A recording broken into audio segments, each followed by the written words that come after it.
Interestingly, Jehovah's Witnesses like to say that they are the happiest people on earth. However, especially during the past 3 years of my activism against the Watchtower, I met and communicated with many people who were still in this so-called religion very recently. And just about all of them have admitted to me that they were not happy as a Jehovah's Witness. Je n'ai jamais vu autant de personnes déprimées que chez les témoins de Jéhovah. C'est impressionnant. Some had to deal with sadness, depression, cognitive dissonance, and so forth. Some had psychological and even physical side effects that only medicinal drugs helped them cope with their environment. Needless to say that Jehovah's Witnesses are not, by all means, the happiest people on earth.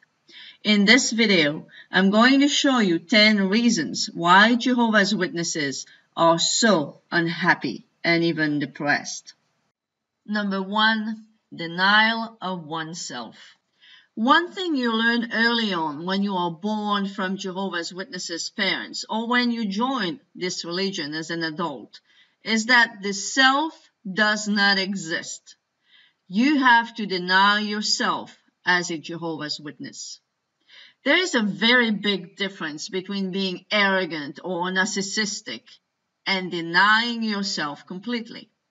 For example, the Watchtower likes to say that to celebrate one's birthday is to put oneself forward, as if it were almost narcissistic to celebrate the day of one's birth.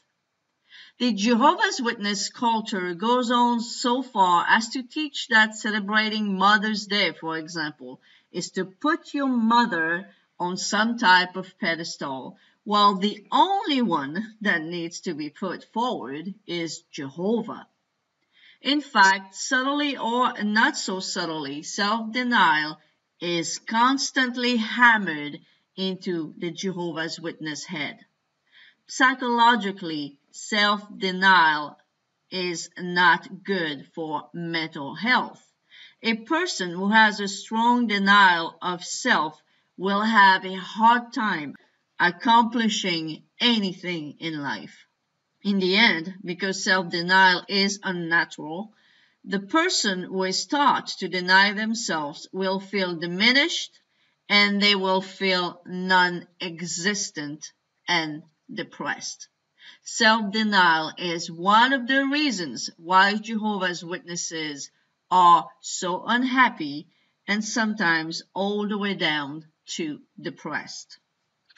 Reason number 2, the constant obligation to do things they do not like to do. Any psychologist would tell you that a major factor in being happy as a human being is doing something that you love. For example, people who do a job they love are happier and have a much lower chance of being depressed than those who do a job they do not like. A recent study by economists at the University of Warwick said that people who work in a job they like are 12% more productive than those who do a job they do not like. For most Jehovah's Witnesses, even if most of them would never tell you this in your face, they hate to preach, for example. They hate to knock on the doors of strangers who are not interested in receiving their message.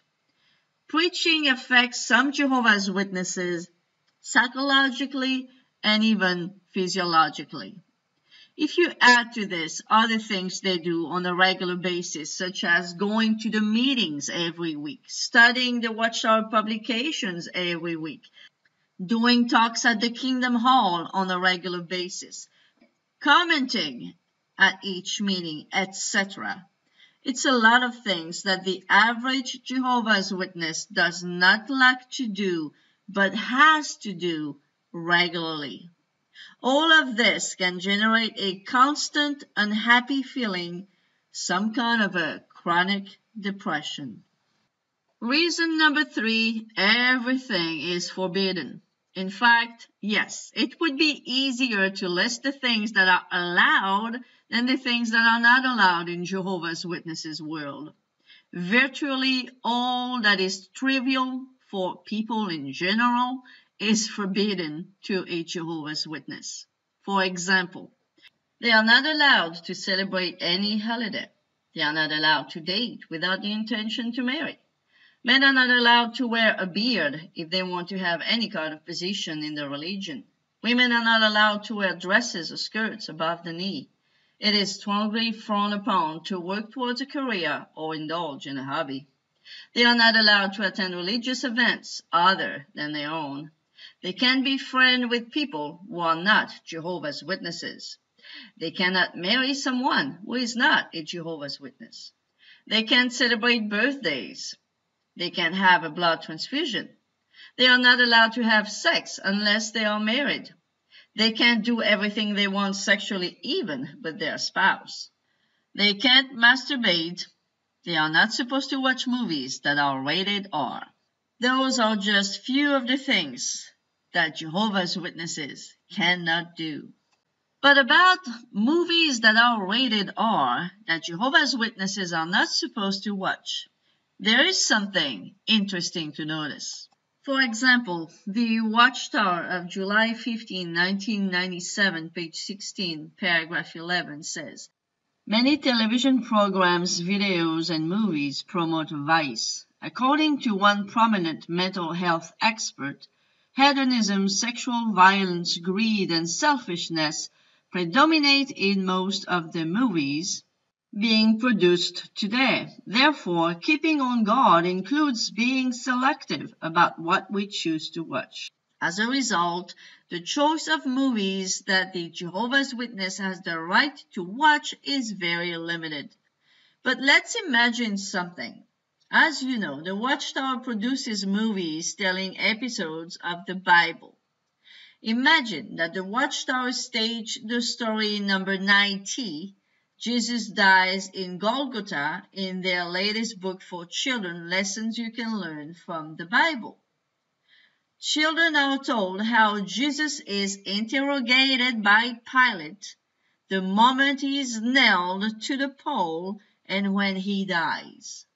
This is an episode of the Bible rather violent for children, isn't it? Another example. Let's imagine that the Watchtower makes a film that staged the episode told in the Bible in 2 Samuel 13, 1-20, where the story of Tamar, the daughter of David, is related, where she is actually raped by her half-brother, Ammon. According to the criteria of the Watchtower, are these films for Jehovah's Witness? Those movies would definitely be rated R because of their violent content. So on top of all the things that are forbidden for a Jehovah's Witness, some of the things are forbidden depending on who is making them. Because if the Jehovah's Witness, if the Watchtower makes a violent movie that is none other than a Bible story, well, I guess then they would be able to watch it. Number 4, sexual frustration. Since young men and women don't have the right to experience their sexuality normally like anyone else, their sexual frustration is enormous. Because of this, we observe two real facts among Jehovah's Witnesses. 1, a tendency to addiction to pornography beyond the normal average. And 2, very early marriages and at times loveless, just because it's the only way to have sex. These two facts lead to an avalanche of problems in the form of uneasiness, discomfort, depression, unhappiness, and other psychological and physiological problems. Indeed, just by speaking to any Jehovah's Witness or ex-Jehovah's Witness, you will find out that sexual frustration is a big deal among Jehovah's Witnesses. Number 5, the constant manipulation that the individual never does enough. If you are a Jehovah's Witness, I am sure you have felt plenty of times that you didn't do enough for the organization. You never do enough for Jehovah, and the reason you felt that way is because it's part of the culture among Jehovah's Witnesses. The brainwashing of the need to do more all the time is spread throughout the meetings, publications, public talks, assemblies, and videos. Openly, the leaders of the organization would say everyone does what he or she can.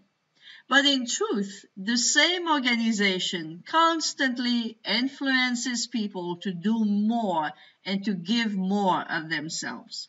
The result is that the Jehovah's Witness has a feeling of never doing enough that makes him or her depressed, with a feeling that he or she will never be up to the task.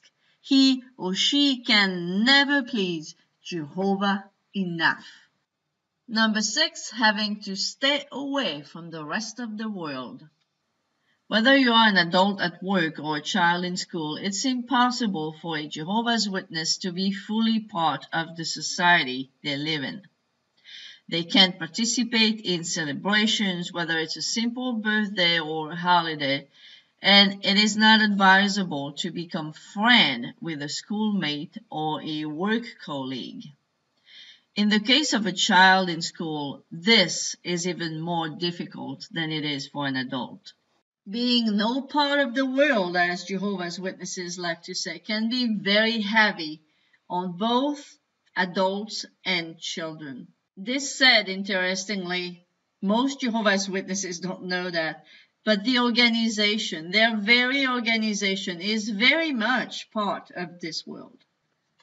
Number 7, prohibition of a career. Personally, I have to say that I find it interesting that tennis player Serena Williams, who grew up around this religion of Jehovah's Witnesses, still assimilates herself to a Jehovah's Witness, thanking Jehovah for winning a tennis match, for example, when really, if she was a true Jehovah's Witness, she would have never had the career she had or pose for the kind of photos she posed for. And a very good proof of this was shown in the assembly of 2016, if you can remember. Sergey, it's getting late. It's time to put the violin down. A little longer, please. My teacher says I'm really good. It's true. You're playing better than I do now. A man from the music conservatory came to our class, and my teacher told me to play for him. Oh, and how did that go? Well, first I was nervous. After I was done, he asked me if I could attend a program for young gifted musicians. And what did you tell him? I told him I'd ask you first, so can I please? I don't think it's a good idea. What? But why? It's just playing the violin. You and I played together. What's the difference? The difference is, we play violin for our enjoyment. It's different with the world. The pressure to be very best is so strong. And the spirit of competition, it can become so great that it will consume you. I can handle it. Sergey, conservatory exists to convince young people to make music their life, their career. You will be surrounded by people who don't love Jehovah. Can you handle that? I don't know, but I really love it. And I'm not good at anything else, but I'm good at this. Could I just try for a little bit? I think it will make only harder for you. And Sergey, you don't have to give up playing. We still can enjoy playing beautiful music together like we always do. Just not at the conservatory. That's right. We must show Jehovah that we love him first. I just don't understand. One day you will understand. For now, I really appreciate you being obedient.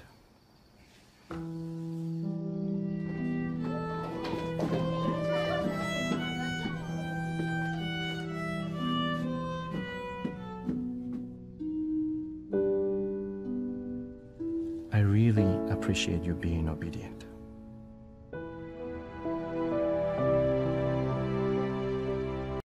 Yes, as a Jehovah's Witness, you are not supposed to have any kind of a career because it takes you away from serving Jehovah. Number 8, exposure to unhealthy subliminal or supraliminal images. In fact, to be correct, the term subliminal is often confused with the term supraliminal. Because of this, some critics say that the Organization of Jehovah's Witnesses cannot use subliminal images because subliminal cannot be detected or even created by the conscious. Theoretically, it's true. But to those, I would say that it's just a misuse of words, technical terms. But the principle is the same. That is, since most of these supraliminal images are not consciously detected, they do the job that they are expected to do.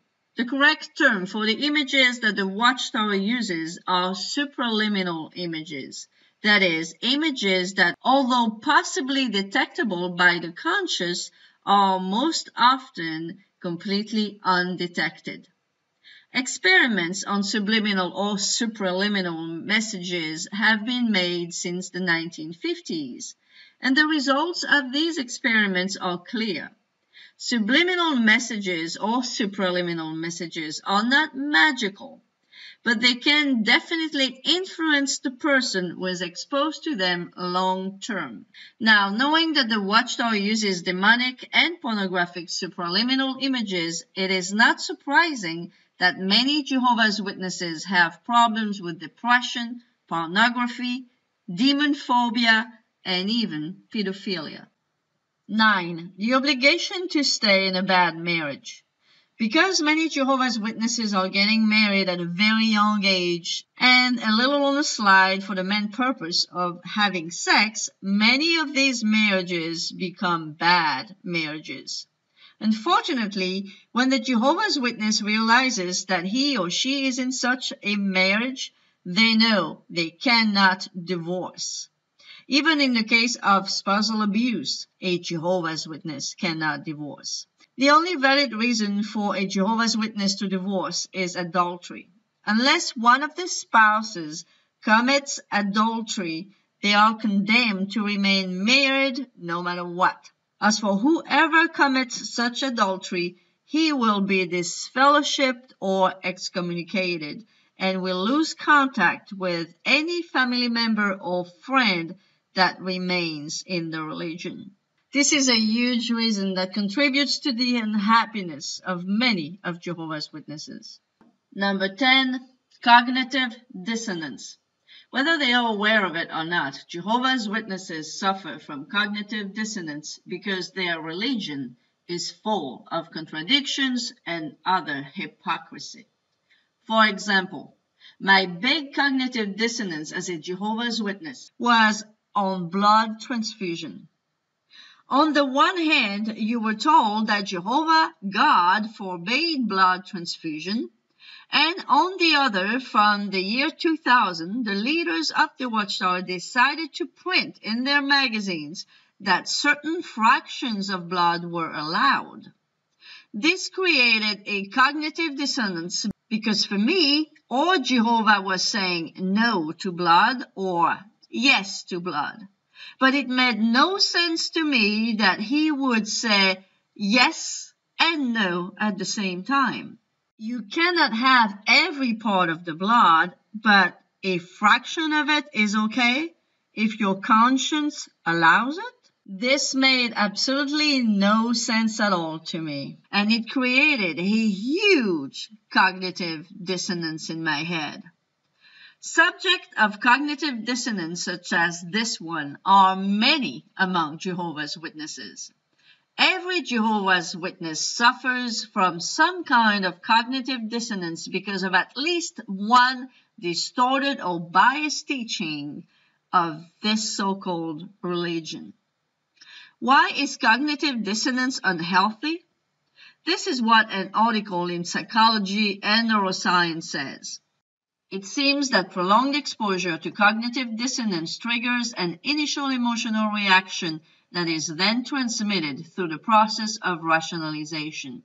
If no rationalization can be done or the emotion cannot be effectively controlled by the individual, then the initial emotional reaction can become more powerful, resulting in mood regulation disorders such as depression, anxiety, or post-traumatic stress disorder. Indeed, self-denial, the obligation to do things they do not like to do on a weekly basis, not being able to do what they really want to do in life, their sexual frustrations, the feeling of never doing enough, the obligation to shun the rest of the world, not being able to have a career, being exposed to negative subliminal/superluminal messages, having to stay in a marriage no matter how bad the marriage, and their chronic cognitive dissonance. Those are not all the reasons, but they are valid reasons why Jehovah's Witnesses are not happy, and many of them even depressed. Est-ce que on est réellement libre de sortir des témoins de Jéhovah? Quand vous voulez. Quand vous voulez. Lorsque j'ai exprimé à ma mère à quel point c'était violent de ne plus avoir de contact avec eux, ma mère m'a dit « Tu as choisi librement de quitter les témoins de Jéhovah. Je te l'avais toujours dit que tu étais libre d'en sortir, mais tu assumes les conséquences. » Donc oui, clairement, on est libre d'y rentrer et d'en sortir. Dans les faits, non, en fait. Le message que je peux faire passer, c'est que les témoins de Jéhovah sont des victimes. Ils ne s'en rendent pas compte. Ce sont parfois des victimes volontaires, mais ce sont des victimes, ce sont des personnes qui n'imaginent même pas à quel point ils sont abusés, à quel point on les force à faire des choses qui sont totalement inhumaines. Des témoins de Jéhovah qui sont prisonniers parce que justement la secte, au fil des années, les a isolés et que quand ils se réveillent, ils s'aperçoivent que si demain ils partent, ils vont tout perdre. Il y en a énormément. C'est horrible, enfin, du coup, d'être constamment déchiré entre ce qu'on aimerait et... Enfin, je le souhaite à personne.